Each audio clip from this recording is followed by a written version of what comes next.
সকল দর্শকদের নমস্কার। আমরা যে প্রসঙ্গে আজকে আলোচনা করব দুর্গাপুজো, কারণ আমরা জানি ইতিমধ্যেই পশ্চিমবাংলায় বিভিন্ন জায়গায় খুঁটি পুজো শুরু হয়ে গেছে এবং খুঁটি পুজোকে ঘিরে বিভিন্ন অনুষ্ঠানও শুরু হয়ে গেছে। বিভিন্ন বড় বড় ক্লাব তারা ইতিমধ্যেই খুঁটি পুজো করে ফেলেছে। কিন্তু বিষয়টা হচ্ছে যে পশ্চিমবাংলায় লাস্ট 15 বছরে যেভাবে মানুষ দুর্গাপুজো দেখেছে, এবছর নতুন সরকার পরিবর্তনের পর কি ঠিক একই রকম ভাবে দেখবে? তার কারণ এই পুজোগুলো যেগুলো বড় বড় পুজো, সেগুলো মূলত কোনো মন্ত্রী বা নেতাদের পুজো হিসাবে পরিচিতি হয়ে উঠেছিল। যেমন পার্থ চট্টোপাধ্যায়ের পুজো, ববি হাকিমের পুজো, সুজিত বোসের পুজো ইত্যাদি ইত্যাদি। এবং সেই পুজোগুলো ঘিরেও কোটি কোটি টাকার একটা ট্রানজাকশন চলতো এবং সেই অনেক ক্লাব আছে, যেমন আমি নাম করে কোট আনকোট বলতে পারি, সুরুচি সংঘ থেকে শুরু করে এরকম অনেক ক্লাব আছে যেখানে ইতিমধ্যে অনেক দুর্নীতিও সামনে এসছে। তাহলে এবছরের চিত্রটা কি অন্যরকম হবে? কারণ এই দুর্গাপুজো আমাদের হিন্দু সনাতনীদের আবেগ, বাঙালিদের ভালোবাসা সবকিছু জড়িয়ে আছে। আমরা কথা বলবো, আমাদের সঙ্গে আজকে আছেন বিশাখানন্দ মহারাজজি। মহারাজজি নমস্কার।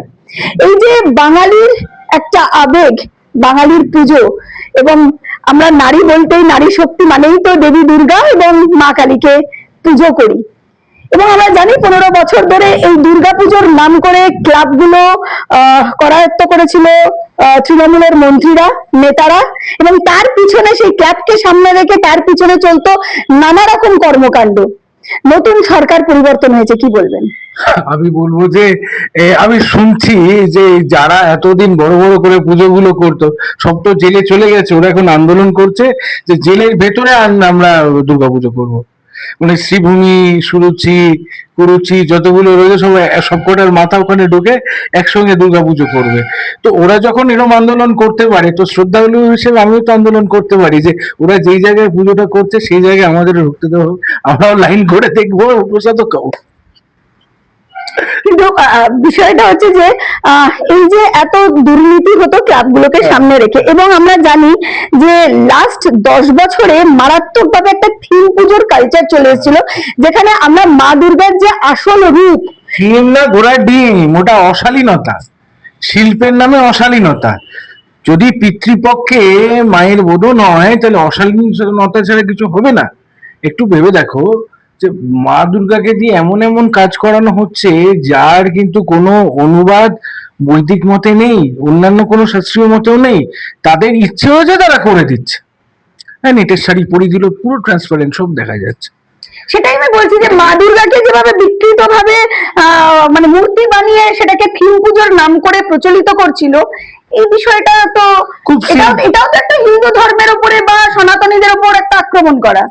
খুব সিম্পলিস্টিক ভাবে বলতে গেলে মা দুর্গাকে আমরা কোন চোখে দেখি না? নদীমাতৃক পশ্চিমবঙ্গ, এখানে আসা যাওয়াটা মুশকিল। এবার মেয়ে বাপের বাড়ি বছর অন্তত একবার আসবে, সেইভাবে যে আমার মেয়ে ঘরে আসছে, কিন্তু এই মেয়ে সাধারণ মেয়ে নয়, এর মধ্যে কিছু অলৌকিক শক্তি আছে, তার জন্য সে পুজোর অধিকারী, পুজোর প্রাপ্য। ছেলে মেয়ে নিয়ে আসে Kartik, Ganesh, Lakshmi. That is the concept. এবং জামাইও আছে, মেয়ে শুধু একা নেই, জামাইও আছে, ছেলেকে শিব মহাদেব, এবং কৈলাসে মা ফিরেও যাবেন 5 দিন পরে।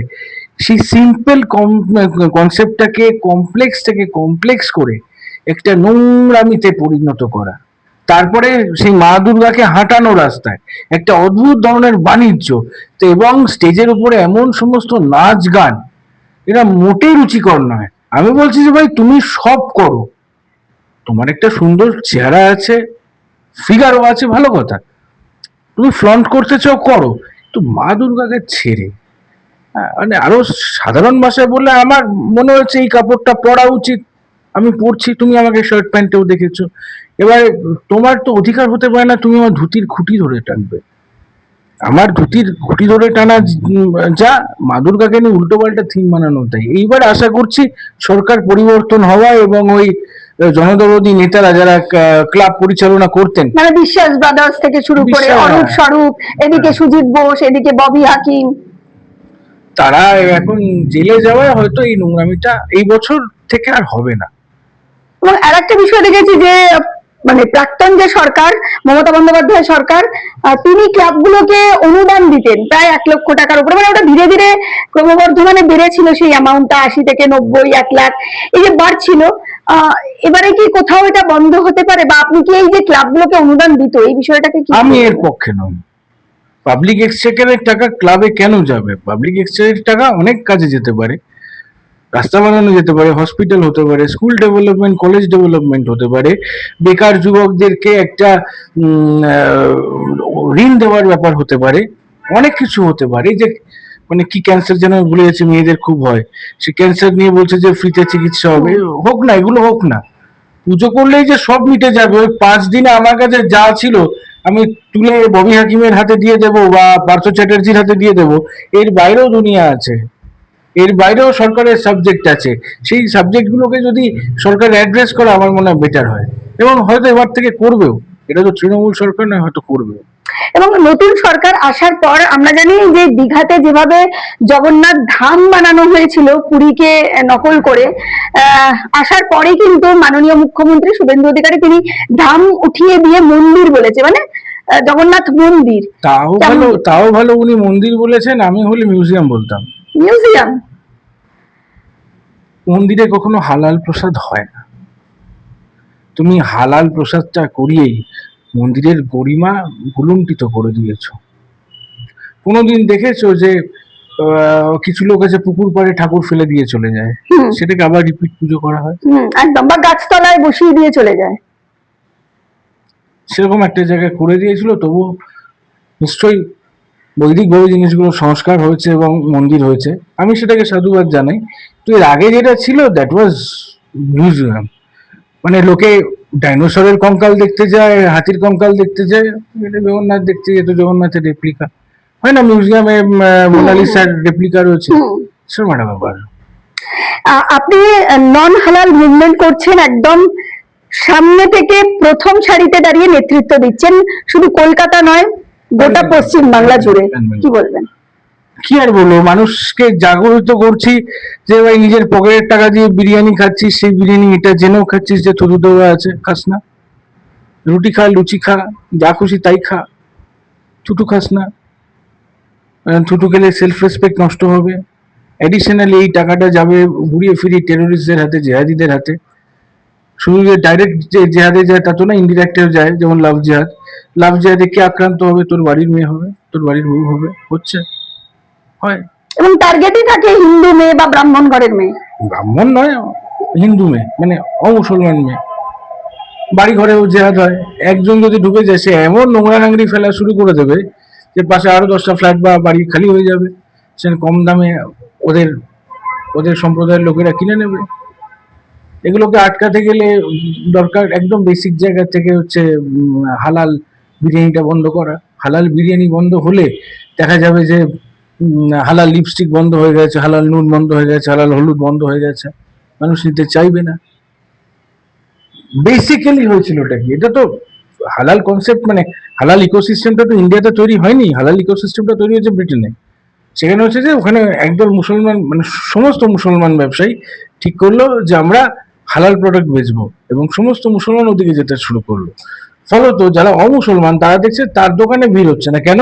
কারণ অমুসলমানও মুসলমানের দোকান থেকে কিনছে, ওরা হালালটা মানে না, মুসলমান তো কিনছে, তো সবাই ওই হালালটা রাখা শুরু করে দিল।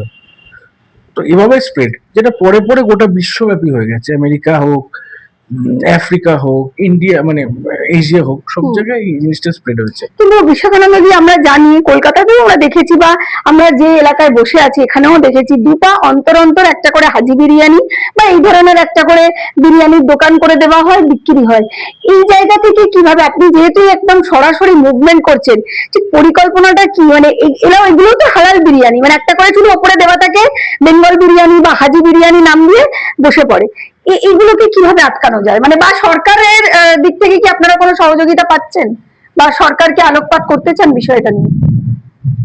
সরকারের সঙ্গে সরাসরি নয়, তবে বিভিন্ন বিধায়কদের সঙ্গে তো আমরা টাচে আছি, বিধায়ক কাউন্সিলরদের সঙ্গে টাচে আছি, তারা হেল্প করছেও, তারা মুভমেন্টের সঙ্গে রয়েছে, মন্ত্রীদের টাচে আছি, মন্ত্রীরাও হেল্প করছে, ঘুরিয়ে ফিরিয়ে করছে, করবেও। কিন্তু আমি একটা অন্য কথা বলতে চাই, কচুরি খাও তো, এক পিস কচুরির দাম কত? কত? 4 টাকা এক পিস কচুরি। এক পিস কচুরি 8 টাকা। 4 টাকাতেও পাওয়া যায়, 4 টাকায় পাওয়া যায় না, তাহলে তুমি গুলশান কলোনিতে খেয়ে এসেছো। 3 টাকায় পাওয়া যায়, 3 টাকায় পাওয়া যায়। এবং ওই কচুরির মধ্যে যেই পুরটা থাকে, মানে মানে এক পিস কচুরি তো ওর মধ্যে লাল রঙের একটা ক্ষীর দিয়ে দেয়, ঠিক আছে, এবার ও বন্ধ করে দেয়, ওটা খেতেও ভালো, কিন্তু এত কমে কস্টিংটা করছে কি করে? তার মানে কেউ একজন আছে জিনিসটাকে ফান্ড করছে, কোনো একটা গোষ্ঠী আছে ওটাকে ফান্ড করছে। হালাল ঠালাল এই সমস্ত যা যা আছে সমস্তটা ফান্ডিং এ চলছে, যাতে হিন্দুরা আউটরুটেড হয়ে যায়। এই হলো কি ব্যাপার। এই যে বিভিন্ন এলাকা আমরা জানি, যেমন গুলশান কলোনি, যেহেতু নামই আপনি প্রকাশ্যে বললেন, গুলশান কলোনি শুধু নয়, এরকম বিভিন্ন কলকাতায় জায়গা আছে যেখানে এই ধরনের মানে এই ধরনের কার্যকলাপ হয়, এবং এক একটা বিভিন্ন মানে একর একর জায়গা নিয়ে তারা ক্যাপচার করে সেখানে তারা বসবাস করে, এবং তার ভিতরেও নানা রকম দুর্নীতি এবং টেরোরিজমের কাজ হয়। এই বিষয়গুলো নিয়ে কি আপনাদের কোনো ভাবনা আছে বা পরিকল্পনা আছে? আমাদের যা মৌলিক চিন্তাধারা তার সঙ্গে সরকারের মৌলিক চিন্তাধারার মধ্যে যে তফাৎ আছে আমরা মনে করি না। মোটামুটি সরকারও হিন্দুত্ববাদী, আমরাও হিন্দুত্ববাদী। এখন কথা হলো যে এই সরকার আসার পরে মূল যেই জায়গাটায় ঢাকে কাঠি পড়ে গেছে সেটা হচ্ছে যে ইনফিল্ট্রেশনটা এবারে বন্ধ হবে পুরোপুরি। আমার মনে হয় না এই যে 2-2.5 মাস সরকার এসছে একটাও ইনফিল্ট্রেশন হয়েছে, সরি, একটাও ইনফিল্ট্রেশন হয়নি, ইনফিল্ট্রেশন ফ্রি। আর দ্বিতীয় কথা হলো, এমন কোনো জিনিস যেটা দেশের সেকুলার ফ্যাব্রিক, রিপিট, সেকুলার ফ্যাব্রিককে ইভোক করে, সেটা কিন্তু এই সরকার হতে দেবে না। আমি খুব জোর দিয়ে বলতে পারি যে শুভেন্দু অধিকারী কখনোই বলবেন না যে থুতু খাওয়াটা সেকুলারিজম, গরু খাওয়াটা সেকুলারিজম, এটা কখনোই উনি বলবেন না। হয়তো সরকার করতে দেবে না, কিন্তু এই নিয়ে মাথা চাকা দেওয়ার জন্য তো সেকুলারিজমের অনেকগুলো দল আছে, যেমন বামপন্থীরা আছে, তারা তো বিভিন্নভাবে প্রতিবাদ করছে, লড়াই করছে। কি বলবেন তাহলে? এই দলগুলো তো আছে, মানে পশ্চিমবাংলায় এরকম রাজনৈতিক দল এবং সক্রিয়ভাবে আছে, তাদের ছাত্র সংগঠন যথেষ্ট সক্রিয়, তারা তো কাজ করছে।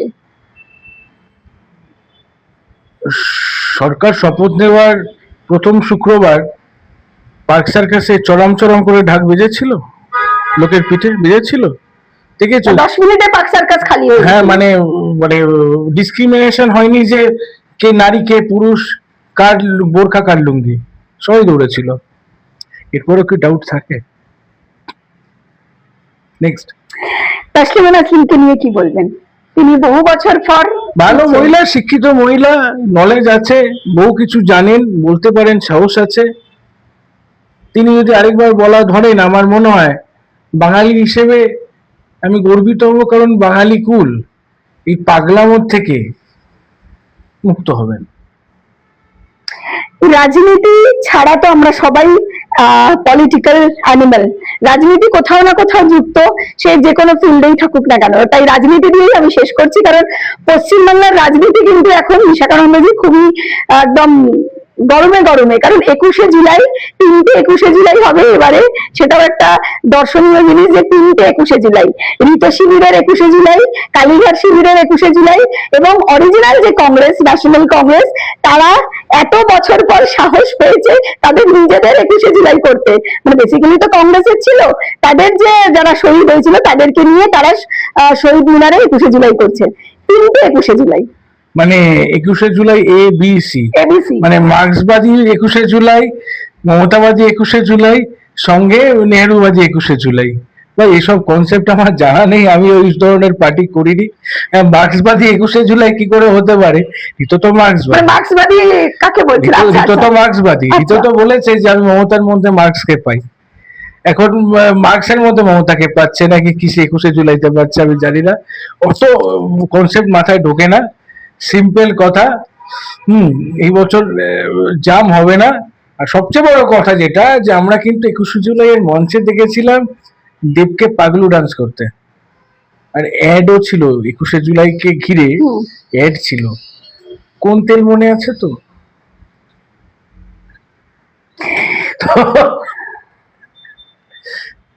এগুলো বলে হচ্ছে হবে না, এটা ভালো একটু রাজনীতির কথা বলবে, একটু ব্যক্তিত্বের কথা বলবে, একটু দর্পণটা যেন হয়, মানে মূলত যাদের যে বিষয়টা নিয়ে অনুষ্ঠান 21শে জুলাই শহীদদের 13 জনের নামটা একটু মানে মনে করে যেন বলে, 3 জায়গা থেকে, ABC থেকে, শিবির থেকেই যেন বলা হয়। সে মার্কসিস্ট হোক, লেনিনিস্ট হোক, আর মাওয়িস্ট হোক, মানে সরি ভুল বললাম না, মার্কসিস্ট হোক, মমতাইস্ট হোক, আর নেহেরুইস্ট হোক, 13 জনের নামটা নিক, তাই যথেষ্ট। দেখা যাচ্ছে মদন মিত্র, মানে মদনদার প্রসঙ্গ তো আনতেই হয়। মদনদা সম্প্রতি লাইভ করে তিনি বলেছেন যে অভিষেক বন্দ্যোপাধ্যায়ের জন্য অনেকে জেলে গেছে এবং অভিষেক বন্দ্যোপাধ্যায় মার্ডারার, উনি টাকা নিয়ে খুন করান। একদম সরাসরি প্রকাশ্যে তিনি বলছেন। শুধু মদন মিত্র নয়, অনুব্রতও সম্প্রতি বলেছেন, যেই অনুব্রতকে বাঘের বাচ্চা বলতেন মমতা বন্দ্যোপাধ্যায়, তিনিও বলছেন আমি কার জন্য জেলে গেছি, আমি কার জন্য জেলে গেছি, অভিষেকের জন্য। কি বলবেন তাহলে? দেখুন, ওই বকটুই যে কাণ্ডটা, ওটা কি হয়েছিল, ইনভিনসিবল লিডার ছিল অনুব্রত, তাকে বলা হয়েছিল যে তুমি আরো টাকা পয়সা বাড়াও, সে বলেছে বাড়াবো না। এবারে তার জায়গায় অভিষেক কাজল শেখকে খাড়া করে দিয়েছিল। পুরোটাই বখরার ব্যাপার, 13 জনকে বাড়ির মধ্যে পুরো মরতে হয়েছিল। কোন সম্প্রদায় ওটা ব্যাপার না, মানুষ মারা গেছে, এটা দুঃখজনক। মহিলা মারা গেছে, বাচ্চা মারা গেছে, এটা খারাপ। এখন যদি অনুব্রত কথাটা বলে, অন্যায় কি বলেছে? আর মদন বাবু তো আমরা তো অনেক দিন ধরে দেখে আসছি যে 2014 পর থেকে ধীরে ধীরে ধীরে ধীরে মদন মিত্র তৃণমূল কংগ্রেসে অবহেলিত। এখন তারা মুখটা যে খুলবে এটা স্বাভাবিক। আমরা রিজু দত্তকে দেখেছি কত কথা বলতে। সেটা কি 4 তারিখের পর ক্ষমতাটা থাকলো না বলে? এটাও কিন্তু একটা বড় প্রশ্ন। 4 তারিখের পর যদি আজকে না হতো, ধরুন হলো না, মমতাই থাকলো ক্ষমতায়, তাহলে কি এই যে যারা এখন বিক্ষুব্ধ হয়ে বেরিয়েছে তাদেরকে এতটা অ্যাক্টিভলি দেখা যেত মুখ খুলতে? 4 তারিখের পর যদি দুর্গাপুজোর থিম বদলাতে পারে না, তাহলে এইসব মহাবলী ভীমও বদলে যাবে, বদলে গেছে। ওরা ওখানে ভীম ছিল, এখন এখানে মানে ডিম ফেটে বাচ্চা বেরিয়ে গেছে, মানে দুর্নীতির যে বাচ্চা সে বেরিয়ে গেছে, এবং সে কথা বলছে আজকে যে কি কি অন্যায় অত্যাচার অভিষেক ব্যানার্জি করেছিল। আর মেইন যেটা ব্যাপার, তৃণমূলের হারের মূল কারণ যেটা, অভিষেক মানুষকে খুব অবজ্ঞা করতো। ওদের, আমি তো টিভিতে যেতাম, ওদের লোকেদের সঙ্গে কথা বলতাম, বলছে যে অভিষেকের বয়স তখন 35, যেই লোকটার কে নিয়ে কথা বলছে তার বয়স 62, বাপের বয়সী। অভিষেক বলছে একে একটু দেখে দিয়ে তো এই ছেলেটা ভালো কাজ করছে। একটা 62 বছরের লোক অভিষেকের কাছে ছেলে, এটা কোনো ভাষা? তুই কে? তুই কে? তোর ইমেজ বিল্ড করতে তোকে জিম করতে হয়েছে, ভেজা গা দেখাতে হয়েছে। তোর পিসি ছাড়া তুই কেউ না, আমরা চিরকাল বলে এসছি। আজকে তুই জানে রাস্তায় বসে ভিক্ষে কর, লোকে ভিক্ষে দেবে না বলে তোকে দেখতে সুন্দর যা কেটে খা। এইটা অভিষেকের অবস্থা। পড়াশোনা করলো না, রাজনীতি করেছেন, বিয়ে করেছেন, এমবিএ কোথায় করেছেন? মাধ্যমিক ফেল ছেলে এমবিএ করে ফেলে, বিয়ে করতে পারে। বিয়ে করতে গেলে কোয়ালিফিকেশন লাগে, বিয়ে মানে এই বিয়ে, কিন্তু ব্যাচেলার ইন আর্টস নয়। তো পড়াশোনা করলো না, রাজনীতি করলো না, ব্যবসা বাণিজ্য এমন করলো যে 10 লাখ কামালে 20 লাখ ট্যাক্স হয়ে গেছে, জীবনটা ওয়েস্ট। বছর যতদিন ওর তর্পানোর ছিল তর্পে নিয়েছে, এবার ওর চোখের ডাক্তার দেখা দিনে রাতে, আর কানে ইউটিউব শুনুক, ওতেও লাইফ কেটে যাবে। আর কিছু ওর করার নেই। আর যেদিন জেলের ডাক দেবে সেদিন একলা চলোর হয়ে যাবে। এই তো। শেষ প্রশ্ন করব, কি বলবেন পশ্চিমবাংলার আপামর বাঙালি যারা সমস্ত কিছু দুর্নীতির বিরুদ্ধে গিয়ে পরিবর্তন করেছেন, এবং কোথাও একটা সনাতনী হিন্দুদের অস্তিত্বের প্রশ্ন উঠছিল, কারণ যেভাবে ডেমোগ্রাফি চেঞ্জ হচ্ছিল, সেই জায়গায় দাঁড়িয়েও কিন্তু সেটাও আটকানো গেছে, বা এই পরিবর্তন সেই জায়গাটাকে অনেকটা তুলে ধরেছে, অস্তিত্ব রক্ষারও প্রশ্ন দাঁড়িয়ে গেছিল। সমগ্র বিষয় নিয়ে কি বলবেন? একটা গুরুত্বপূর্ণ জিনিস আমি আলোকপাত করাবো, সেটা হচ্ছে মানে দেখতে গেলে ইন্ডিয়া প্রায় 3rd largest economy after US and China. 4th আছে, কিন্তু 3rd থেকে বেশি দূরে নেই, 3rd হয়ে যাবে। যে এই দেশটা দুনিয়াতে 3য় বড়লোক দেশ, তার পার ক্যাপিটাল নমিনাল র্যাঙ্কিং কত? 146। তার কারণ বিশাল একটা জনসংখ্যা আছে যারা কাজ করছিল না, এবং এই জনসংখ্যাকে আমরা বেশিরভাগ সময় দেখি যে সরকারি হাসপাতালে দাতব্য চিকিৎসার জন্য বসে থাকে। এই জনসংখ্যাটা এবার কাজ করবে, কারণ কেন্দ্র সরকারের বা রাজ্য সরকারের, কেন্দ্র সরকারেরই বলা যায় যে নীতি হচ্ছে লুক ইস্ট, এবং সেটা ওয়েস্ট বেঙ্গল। রাজ্য সরকারও এটা অ্যাকসেপ্ট করেছে, এবার ডাবল ইঞ্জিনের সরকার চলছে। অবাক হইও না, পশ্চিমবঙ্গে যদি 10 বছর বিজেপি থাকে, ওটা ভারতে দেখবে ট্যাক্সি চালাচ্ছে অস্ট্রেলিয়ান, রিক্সা চালাচ্ছে আমেরিকান, বাড়িতে ঘর মুছছে কোনো ইংলিশ উমেন। সেই দিন আসবে, আমার কথা মিলিয়ে নিও। আমি তোমার ক্যামেরায় আমি রাস্তায় শুয়ে পড়ে বলেছিলাম যে মমতা ব্যানার্জি সাধুদের কাপড় খুলেছে, সাধুদেরকে অপমান করেছে, ইন্দিরা গান্ধী ছাড় পায়নি, ও কি ছাড় পাবে, ওরও পতন হবে। একদম। তুমি রেকর্ড করেছে রাস্তায় একদম। শুয়ে পড়ে বেগবাগানে, একদম মনে পড়ছে তো? একদম আমাদের বাংলাদেশ embassy-র সামনে। এমবাসির সামনে, এবং ভয়ঙ্কর ভাবে সেদিনকে সাধুদেরকে মারা হয়েছিল, মাথা ফাটিয়ে দেওয়া হয়েছিল, এবং সেইখানে আপনিও সামিল ছিলেন। একদম মাটিতে ফেলে মারা হয়েছিল, আমরা সাক্ষী ছিলাম, অনেকেই সাংবাদিকরা ছিল সেই সময়। সেই আমি আজকে বলছি 10টা বছর যদি পশ্চিমবঙ্গে শুভেন্দু অধিকারীর সরকার রয়ে যায়, ওটা দেশে ব্লন্ড মানে সোনালী চুল আর শ্বেতাঙ্গ মানুষেরা তোমার ছোট ছোট লেবারের কাজ করবে। ভারত এতটা বড় লোক হয়ে যাবে, মিলিয়ে নিও। আর এই ভিডিওটা কোনোদিন ডিলিট করবে না, এই পার্টটা অন্তত। আমরা শুনে নিলাম দর্শক বন্ধুরা যে সত্যি ভারত জগৎ সেবায় সেরা হবে। আমরা জানি সেই লক্ষ্যেই নরেন্দ্র মোদীজি এগোচ্ছেন, এবং ডাবল ইঞ্জিনের সরকারের যা সুফল, সেই সুফল আমরা ইতিমধ্যেই 2 মাসে দেখেছি কতটা সুফল হচ্ছে। আগামী দিন যত যাবে এই ডাবল ইঞ্জিনের সরকার মানুষকে সেই সুফল দেবে। নমস্কার।